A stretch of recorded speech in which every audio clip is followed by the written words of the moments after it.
Mes chers élèves lettres en commun, mes chers abonnés, j'espère que vous êtes en bonne et parfaite santé. Après avoir étudié dans les dernières capsules les propriétés physiques du sol, à savoir la structure, la texture, la porosité, la perméabilité, la capacité de rétention, donc on a bien compris ces caractéristiques physiques, la séquence d'aujourd'hui, la capsule d'aujourd'hui a pour but d'étudier l'eau dans le sol et son action sur le développement des plantes. Comme vous le savez, mes chers élèves, l'eau est un élément important du sol. Il ruisselle, il s'infiltre dans le sol. Il entretient avec les différents matériaux composant le sol des relations particulières qui la rendent plus ou moins durablement indispensable. Mais, vous le savez déjà, les pluies, par exemple, mes chers élèves, les pluies qui tombent à la surface de notre sol, ils se répartissent en diverses fractions, donnant ainsi différentes formes de l'eau dans le sol. Ce qui nous pousse, de poser les questions suivantes. Quels sont les différents états ou bien quelles sont les différentes formes de l'eau dans le sol? Et quels sont les facteurs qui influencent la retention d'eau par le sol? Allez-y, ça sera l'objectif de notre capsule. On va commencer. Eh bien, mes chers élèves, pour trouver la réponse de la première question, quelles sont les différentes formes d'eau dans le sol et son action sur la répartition, par exemple, une plante qu'on va étudier, le chai-liège, je vous ai ramené un exercice. Apprenez à travailler des exercices pour trouver des solutions. Donc, l'exercice que vous voyez, je vais vous lire. Il a pour objectif quoi? Il a pour but quoi? C'est pour savoir, je vais vous lire l'énoncé d'exercice, afin de savoir les états d'eau dans le sol, on vous propose l'analyse du document suivant. Donc, qu'est-ce qu'il représente cet exercice-là si vous regardez très bien? Il représente, regardez avec moi ici, il représente le comportement, j'espère que l'image est bien claire, le comportement de la plante, le comportement d'une plante en fonction de l'humidité du sol en pourcentage. Donc ça, sur cet axe-là, c'est le pourcentage de l'humidité. Et ici, ils ont noté le comportement de la plante, comment la plante, elle réagit en fonction de l'humidité du sol. يعني رطوبة التربة. La première question de l'exercice, analyser. C'est-à-dire l'analyse. On va essayer de regarder bien ce document-là et traduire ce qu'on voit sous forme de phrases simples et cohérentes. Puis, on va interpréter et encore, on va expliquer et donner à la fin une conclusion expliquant les différents états d'eau dans le sol ou bien les différentes formes d'eau dans le sol. Commençons notre analyse, mes chers élèves. Je commence de lire mon document de la droite vers la gauche sur l'axe qui représente l'humidité du sol. Donc, qu'est-ce que vous observez? Dans cet intervalle, qu'est-ce que vous voyez? On note que la plante se fane, puis meurt pour une humidité, ça c'est l'axe d'humidité, qui est inférieure à 11%. Ça c'est clair. Dans cet intervalle-là, ici c'est 11%. Pour cet intervalle dont l'humidité est inférieure à 11%, j'observe, je note que la plante se fane puis il meurt.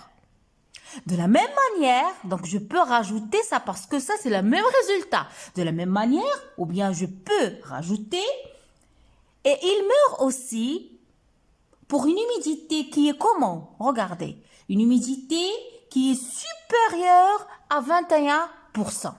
Donc, je réunis ma phrase. On note que la plante se fane puis meurt pour une humidité qui est inférieure à 11% et pour une humidité qui est supérieure à 11%. Regardons le milieu, cet intervalle-là.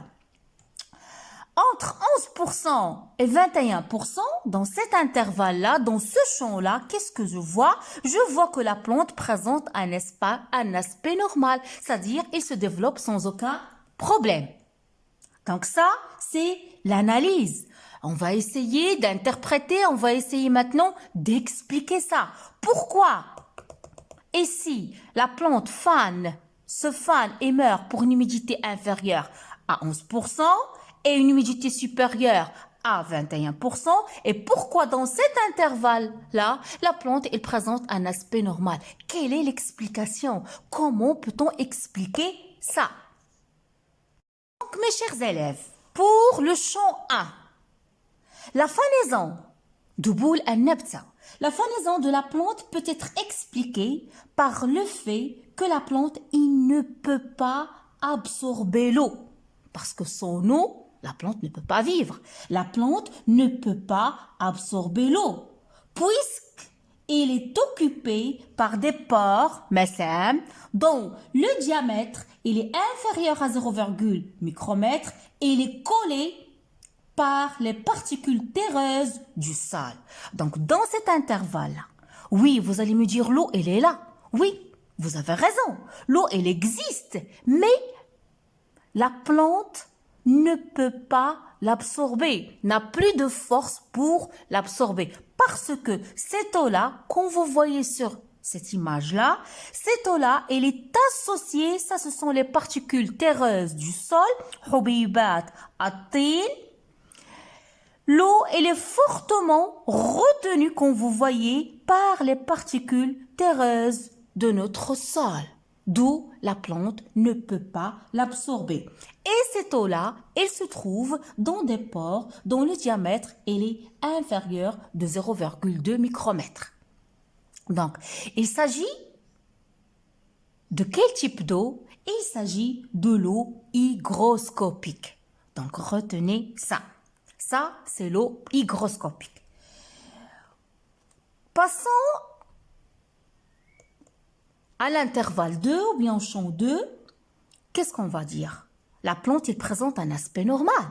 Donc, on explique le développement de la plante dans le deuxième champ du fait qu'elle a pu absorber l'eau. La plante, elle a pu absorber l'eau puisqu'elle est occupée par les pores dont le diamètre comprise entre 0,2 micromètres et 8 micromètres. C'est l'eau capillaire. Donc ça, dans cet intervalle-là, je parle d'un type d'eau qui est disponible pour la plante, qui est absorbable par la plante, que la plante peut absorber sans aucun problème. C'est l'eau capillaire ou bien l'eau de capillarité. Au contraire de l'eau hygroscopique que la plante ne peut pas absorber parce que cette eau-là, elle est collée multasiq bi hubibat at-turba. Ça, c'est clair. Donc, on a appris que premier type d'eau, c'est l'eau hygroscopique. Deuxième type, c'est l'eau capillaire ou bien l'eau de capillarité. Passons au champ 3. Oui, le champ 3, la plante, il meurt. Comment peut-on expliquer la fanaison puis la mort de la plante? On peut l'expliquer par le fait qu'il y a asphyxie des racines des plantes. هناك اختناق لجذور النبتة. Pourquoi? Car cette eau-là, elle occupe des pores qui sont supérieurs à 8 micromètres. Il n'a pas été drainé. Le drainage, c'est-à-dire qu'il n'a pas été éliminé. C'est l'eau de gravité, الماء الانجذابي. ومعلوم تلامذتي الأعزاء أن الماء الانجذابي إذا بقي في التربة إذا لم ينساب تحت تأثير الجاذبية s'il reste dans le sol, il va causer l'asphyxie de la plante, puis la plante, il meurt et il se fane. Donc, on a appris qu'il existe 3 types d'eau. L'eau de gravité, c'est l'eau qui se coule sous l'effet de la gravité, sous l'effet de la pesanteur qui disparaît la première. L'eau de capillarité, c'est l'eau absorbable par les racines et l'eau hygroscopique qui ne sera pas absorbée par la plante. Elle est collée aux particules terreuses du sol. Donc, comme vous voyez, mes chers élèves, un schéma qui représente ça, c'est la capacité de rétention, c'est-à-dire la quantité d'eau que peut, la capacité de rétention, l'eau que peut la plante retenir. Donc, dans cette eau-là, retenir quoi? Il peut retenir l'eau hygroscopique, que je peux le nommer l'eau non disponible, parce qu'elle est là, mais la plante ne peut pas utiliser. Et l'eau absorbable, ou bien l'eau de capillarité, ou bien l'eau disponible. Et qui n'est pas retenu, cette eau-là qui n'est pas retenue par le sol, qui circule sous l'effet de la pesanteur, c'est l'eau de gravité. C'est la première eau qui disparaît la première. C'est clair? Donc, retenez ce schéma-là. Capacité de rétention, c'est-à-dire, si on veut l'évaluer, la quantité d'eau qui sera retenue par le sol, il sera égal à l'eau hygroscopique, l'eau non disponible, plus l'eau capillaire, que je peux le nommer l'eau disponible. Donc, voilà, mes chers élèves, un document qui montre les différents types ou bien les différentes formes de l'eau dans le sol. Je commence par l'eau de gravité. C'est l'eau qui est contenue dans les espaces lacunaires qui s'écoule par gravité. Voilà, il s'écoule sous l'effet de la pesanteur. L'eau capillaire, ou bien je peux le nommer l'eau absorbable. L'eau disponible pour la plante, c'est la réserve utile qui est retenue sous forme de film assez épais, comme vous voyez. Voilà ce film qui est assez épais autour des particules terreuses. Cette eau est facilement utilisable par la plante. L'eau hygroscopique qui est retenue sous forme de film très mince autour des particules terreuses. Cette eau n'est pas absorbable par les racines des plantes. Donc voilà mes chers élèves, un petit résumé de tout ce qu'on vient de voir concernant les types d'eau, les formes d'eau qui se trouvent dans le sol. Donc je commence par la première forme, c'est l'eau gravitaire. C'est quoi l'eau gravitaire? Je le dis, je le répète, c'est l'eau qui circule, qui s'écoule sous l'effet de la pesanteur, sous l'effet de la gravité vers les nappes aquifères. Elle circule librement dans la macroporosité du sol, c'est-à-dire dans les pores dont le diamètre est supérieur à 2 mm. Elle occupe les pores les plus gros, j'insiste, c'est-à-dire les pores les plus gros. S'il reste, retenez bien mes chers élèves, si l'eau de gravité reste dans le sol, elle causera la mort de la plante par asphyxie. Donc, elle est non retenue par le sol. Je passe l'eau capillaire. L'eau capillaire, comme je peux le nommer l'eau disponible, elle est disponible pour qui? Elle est utilisable par qui? Elle est utilisable par la plante. C'est l'eau retenue par les micropores du sol, dont le diamètre est entre 2 mm et 0,8 micromètres. Cette eau, elle est absorbable par les racines des plantes. Elle est utilisée par la plante. Ce que vous devez savoir, qu'elle est retenue sous forme de film assez épais autour des particules terreuses. Arrivons à la dernière forme, l'eau hygroscopique, l'eau inutilisable, l'eau indisponible. Cette eau, elle est retenue sous forme de film très mince autour des particules terreuses. Il n'est pas absorbable par les racines de la plante et elle occupe les pores dont le diamètre est inférieur à 0,2 micromètres. J'espère que tout est clair pour vous mes chers élèves. Ma capsule touche à sa fin. Je vous donne rendez-vous à la prochaine.